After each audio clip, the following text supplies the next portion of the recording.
গ্রাম জুড়ে সাপের আতঙ্ক তাড়া করে বেড়াচ্ছে গ্রামের মানুষদের। পুরো গ্রামটাই যেন সাপের আঁতুড়ঘর। গত কয়েকদিনে গ্রামের প্রায় 20-25 জন সাপের কামড়ে আক্রান্ত।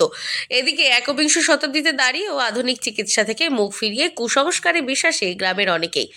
এদিকে গ্রামবাসীদের অসহায়তার সুযোগ নিয়ে বারবারন্ত ওঝাদের। যদিও আগের তুলনায় সেই ছবির কিছুটা পরিবর্তন হয়েছে। ঘটনাটি উত্তর 24 পরগনা জেলার বসিরহাট মহকুমার মাটিয়া থানার কচুয়া গ্রাম পঞ্চায়েতের গবিলা এলাকার ঘটনা। গত বছর বর্ষার পর সাপের কামড়ে মারা গিয়েছিল একটি শিশু সহ 3 জন। এবছর আরও একজনের সাপের কামড়ে মৃত্যু হয়েছে ইতিমধ্যে। মাঝে মাঝে এলাকার মানুষের নজরে দেখা মিলেছে বিষধর সাপের। হ্যাঁ, খুব উপদ্রব সাপের। কি মানে বিষাক্ত সাপ। এখানে গত বছর আমাদের এখানে দুজনে মারা গিয়েছিল, এবছর একজন মারা গিয়েছে। আর এখান থেকে 4-5টা সাপ ধরে বন দপ্তরকে দেওয়া হয়েছে। হ্যাঁ, মারা পড়েছে 4-5টা, আর বন দপ্তরকে 4-5টা দেওয়া হয়েছে।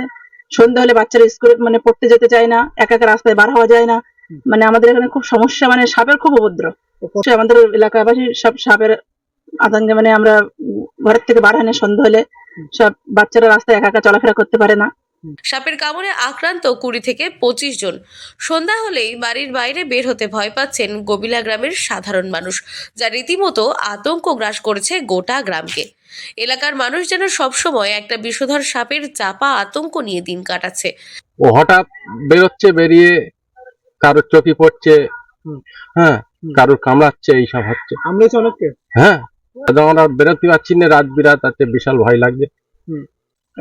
আমরা চাইছি লাইটটা হলে আমাদের একটু চলতি ফিরতি রাত বিরাট একটু সুবিধা হয়। বাচ্চা থেকে বড় থেকে মহিলা থেকে সবাই সাপের উপদ্রবে ভীষণ আতঙ্কগ্রস্ত, এবং কেউ একটু আলো নিভলেই সন্ধ্যা নামলেই কেউ আর ভয়তে বাড়ি থেকে বার হতে চায় না। এই বাচ্চারা পড়তে যায় না, স্কুলে যায় না, বেরোতেই চায় না বাড়ি থেকে। কামড়েছে এটা তো আর গুণে বলা যায় না। বেশিরভাগ অনেকে হসপিটালেও গিয়েছেন, অনেকে আবার গ্রাম অঞ্চলে বুঝতেই পাচ্ছেন দুটো একটা ওঝার কাছেও গিয়েছে, যেটা নিয়ম না তবুও গিয়েছে। ইতিমধ্যে বেশ কয়েকটি সাপ ধরে বন দপ্তরের হাতে তুলেও দেওয়া হয়েছে। সাপের আতঙ্ক কাটিয়ে স্বাভাবিক জীবনে ফেরাই মূল লক্ষ্য গ্রামের মানুষের। সাপের আতঙ্কে সন্ধ্যার পর ঘর বেরোতে ভয় পায় বৈদ্যুতিক খুঁটিতে রাস্তায় আলোর ব্যবস্থা করার দাবি জানিয়েছেন। এই ঘটনা বসিরহাট 2 নম্বর ব্লকের পঞ্চায়েত সমিতির খাদ্যের কর্মাধ্যক্ষ বুলবুল ইসলাম জানান। সাপের উপদ্রব বেড়েছে আগের থেকে, এবং প্রতিনিয়ত প্রায় রাত্রিবেলা একটা দুটো করে সাপ দেখা যাচ্ছে। তো স্বাভাবিকভাবেই বিষধর সাপ যদি রাত্রিবেলা রাস্তায় বেড়ায়, মানুষের ভিতরে একটা আতঙ্ক কাজ করে, এবং অবশ্যই মানুষ এটা ভয়ে ভয়ে আছে। এবং আমরা প্রতিনিয়ত বন দপ্তরের সাথে যোগাযোগ রেখেছি। বন দপ্তর যখনই সাপ ধরা পড়ছে, বন দপ্তর সাথে সাথে রেস্কিউ করছে।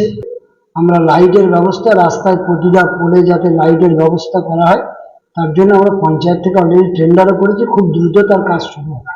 এলাকার মানুষদের চিকিৎসার জন্য হাসপাতালে যাওয়ার জন্য সচেতনতা বাড়ানো হচ্ছে। পাশাপাশি বন দপ্তরের সঙ্গে যোগাযোগ করা হচ্ছে প্রতিনিয়ত। কয়েকদিনের মধ্যে রাস্তায় বৈদ্যুতিক খুঁটিতে আলোর ব্যবস্থা করা হবে। সাপের আতঙ্ক কাটিয়ে কবে স্বাভাবিক ছন্দে ফিরবেন এলাকার মানুষ, এই সমস্যা থেকে কবে সমাধান পাবেন, সেই অপেক্ষায় গ্রামবাসীরা।